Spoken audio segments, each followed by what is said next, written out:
विघ्नेश्वराय वरदाय सुरप्रियाय लंबोदराय सकलाय जगद्दिताय नागाननाय श्रुतियज्ञ विभूषिताय गौरीसुताय गणनाथ नमो नमस्ते। बोले श्री गणेश जी महाराज की जय। बोले गणपति महाराज की जय। श्री गणेश चतुर्थी का व्रत आप सभी को नमस्कार। आज शुभ गणेश चतुर्थी का व्रत, गणेश चतुर्थी की इस कड़ी में कार्तिक कृष्ण पक्ष की चतुर्थी, जिसे भगवान गणेश जी का व्रत कहा जाता है, इसको दूसरा नाम भी दिया जाता है, लेकिन वो करवा चौथ की, लेकिन वो जो प्रसंग है, वो जो कथा है, वो अलग है। लेकिन ये जो गणेश चतुर्थी की व्रत की कथा है, ये अलग है। दोनों अलग अलग हैं, लेकिन ज्यादा प्रचलन में वही करवा चौथ की कथा आती है। लेकिन मैं आपको मूल जो कथा है वो आप सभी को सुनाने जा रहा हूं। कार्तिक कृष्ण पक्ष श्री गणेश चतुर्थी की व्रत कथा। पार्वती जी कहती हैं कि हे भाग्यशाली लंबोदर, लंबोदर यानी कि भगवान गणेश जी का ही नाम है, वो अपने पुत्र को उस नाम से पुकार रही हैं। आप मुझे बतलाइए, कार्तिक के कृष्ण पक्ष की जो चतुर्थी तिथि आती है, उस दिन किस नाम वाले गणेश जी की पूजा करनी चाहिए। इधर भगवान कृष्ण ने अपनी माता से ये बात सुन करके श्री गणेश जी से कहा। भगवान कृष्ण राजन को बतला रहे हैं कि जब मां पार्वती जी ने गणेश जी से ये प्रश्न किया, तो गणेश जी ने कहा, इस चतुर्थी का नाम संकटा है। इस दिन पिंग नामक गणेश जी की पूजा करनी चाहिए। पूजन पूर्वोक्त रीति से करना चाहिए, जैसे पिछले जितने भी भगवान गणेश जी के व्रत गए थे, उनकी जो भी कथा मैंने सुनाई। अगर आप सुनना चाहते हैं उसमें विधि, तो पिछली वीडियो में भी मैंने विधि वही बतलाई है। और कहने लगे उसमें भोजन एक समय करना चाहिए। व्रत और पूजन के बाद ब्राह्मण भोजन करा करके जब स्वयं भोजन करना है, तो मौन होकर के भोजन करना है। भोजन करते समय कुछ भी नहीं बोलना। और कहने लगे, मैं इस व्रत का महात्म्य अब आपको कह रहा हूं, सावधान होकर के सुनना। कार्तिक कृष्ण संकट चतुर्थी को घी हो, उड़द मिलाकर के इस प्रकार से हवन करना चाहिए। ऐसा करने से मनुष्य को सर्व सिद्धि प्राप्त होती है। श्री कृष्ण ने कहा कि हे राजन, वृत्रासुर दैत्य ने त्रिभुवन को जीत कर करके देवों को परतंत्र कर दिया था। देवों को परतंत्र कर दिया था। उसने देवताओं को उनके लोकों से निष्कासित कर दिया। परिणाम स्वरूप क्या हुआ? देवता सभी अलग अलग दिशाओं में छिपने लगे। सभी देव इंद्र के नेतृत्व में फिर भगवान विष्णु के पास पहुंचे, उनकी शरण में गए, उनसे प्रार्थना की। भगवान विष्णु ने सारी उनकी प्रार्थना और बात सुनी। बात सुनकर के भगवान विष्णु ने कहा कि समुद्री द्वीप में बसने से वे निरापद होकर के उच्छल एवं बलशाली हो गए हैं। इसलिए पितामह ब्रह्मा जी से किसी देवों के द्वारा ना मरने का उन्होंने वर प्राप्त कर लिया है। अतः आप लोग अगस्त मुनि से जाकर के प्रार्थना करें। अगस्त मुनि को आप प्रसन्न कीजिए, वे मुनि समुद्र को पी जाएंगे, तब दैत्य लोग अपने पिता के पास चले जाएंगे।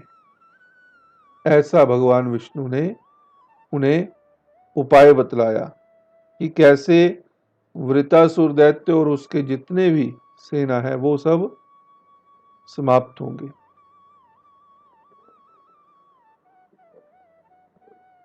और जब वो अपने पिता के पास चले जाएंगे तब आप लोग सुखपूर्वक स्वर्ग में निवास करने लगेंगे। ऐसा भगवान विष्णु ने कहा। और कहने लगे भगवान विष्णु, आप लोगों का कार्य अगस्त मुनि की सहायता से ही पूर्ण होगा। उनके बिना आपका कोई भी कार्य पूर्ण नहीं हो सकता, इसलिए आप उन्हीं के पास जाइए। ऐसा सुनकर के सभी देवराज इंद्र के साथ उनकी अध्यक्षता में अगस्त मुनि के आश्रम को गए और अगस्त मुनि को उनकी स्तुति करके उनको प्रसन्न किया। मुनि ने प्रसन्न होकर के कहा कि हे देवताओं, बताइए क्या बात है। तब देवताओं ने सारी बात अगस्त मुनि को बतलाई। अगस्त मुनि जी ने कहा कि देवताओं, कोई डरने की बात नहीं है। आप लोगों का मनोरथ निश्चय ही पूरा होगा, चिंता मत कीजिए। मुनि की बात सब देवता अपने अपने लोक को चले गए। अगस्त मुनि की ये बात और आश्वासन सुन करके सभी देवता लोग अपने अपने लोक चले गए। इधर मुनि को चिंता हुई कि 1,00,000 योजन इस विशाल समुद्र को मैं कैसे पान कर सकता हूं, यानी कि कैसे मैं उसे पी सकता हूं। तब अगस्त मुनि जी ने किसका ध्यान किया? भगवान गणेश जी का ध्यान किया और संकट चतुर्थी के उत्तम व्रत को विधि पूर्वक संपन्न भी किया। भगवान गणेश जी का उन्होंने व्रत रखा।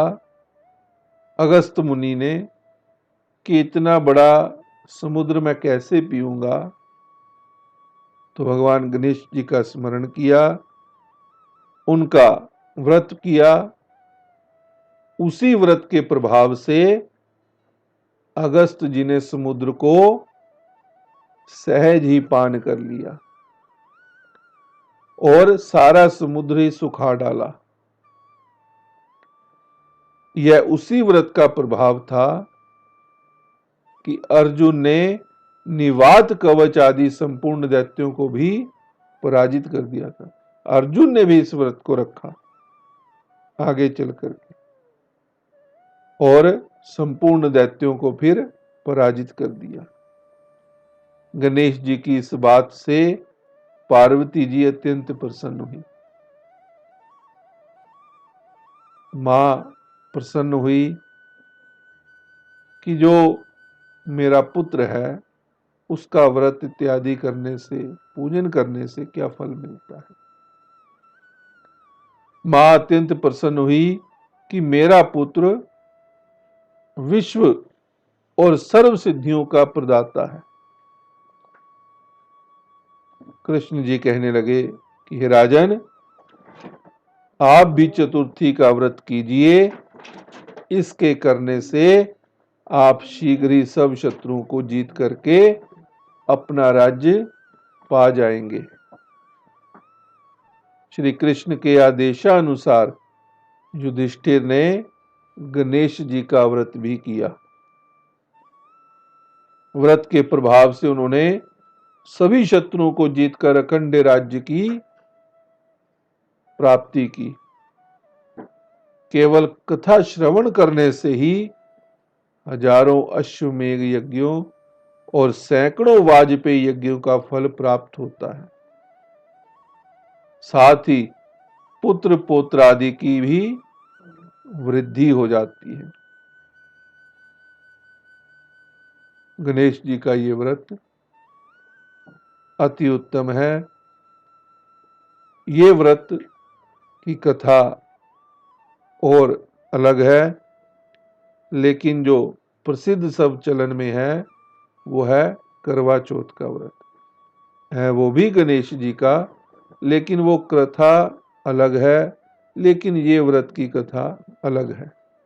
इसीलिए मैं बार बार कह रहा हूं कि जो मूल कथा है मैं वो आपको सुना रहा हूं, वही कथा जो है यहाँ पर उपस्थित है, आपके समक्ष रखी। लेकिन करवा चौथ की जो कथा है वो एक अलग कथा है। तो इस कथा के अनुसार कथा को सुनने मात्र से अश्वमेध यज्ञ हो, वाजपेयी यज्ञों का फल मिलता है, पुत्र पौत्रों आदि की वृद्धि होती है, मनोकामनाओं को पूर्ण करता है। तो जो ये इस बार व्रत आ रहा है वो बुधवार को आ रहा है। बुधवार गणेश जी का वैसे भी दिन होता है, तो उस दिन आप गणेश जी का मन लगा करके पूजन करें। प्रातःकाल उठ करके गणेश जी का छोटा सा मंत्र है, ओम श्री गणेशाय नमः, ये पढ़ लीजिए। अगर इससे बड़ा पढ़ना है तो फिर वक्रतुंड महाकाय सूर्यकोटि संप्रभ निर्विघ्नं कुरु मे देव सर्वकार्येषु सर्वदा। ये मंत्र भी आप पढ़ सकते हैं। मंत्र और भी हैं, लेकिन ये ज्यादा प्रचलन में है, सबको आसानी से बोलने में भी उच्चारण आ जाता है। तो अगर वो भी नहीं बोल सकते श्री, तो केवल इतना ही कह करके अपना दिन प्रारंभ कीजिए, श्री गणेशाय नमः। और इस दिन गाय का पूजन कैसे करें, यानी कि अगर किसी को पेट का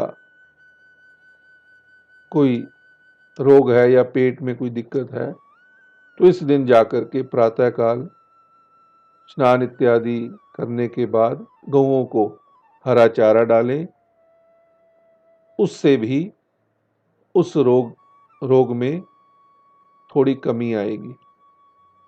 तो अगर ये सब किया जाए और वो भी गणेश चतुर्थी और बुधवार के दिन, तो ये अति उत्तम है। व्रत कर सकता हो कोई तो व्रत भी किया जा सकता है। तो ये आज श्री गणेश चतुर्थी यानी कि कार्तिक कृष्ण पक्ष के चतुर्थी तिथि को जो गणेश चतुर्थी की कथा है वो यहीं पर समाप्त होती है। आप सभी की मनोकामनाएं गणेश जी पूरा करें, आप सबको सद्बुद्धि दें, सूझबूझ दें और हर कार्य आपका निर्विघ्न संपन्न करवाएं, ऐसी मेरी मंगल कामना। ओम शुक्लांबरधरम देवम शशिवर्णम चतुर्भुजम प्रसन्नवदनम ध्यायेत् सर्वविघ्नोपशांति। बोले श्री गणेश जी महाराज की जय।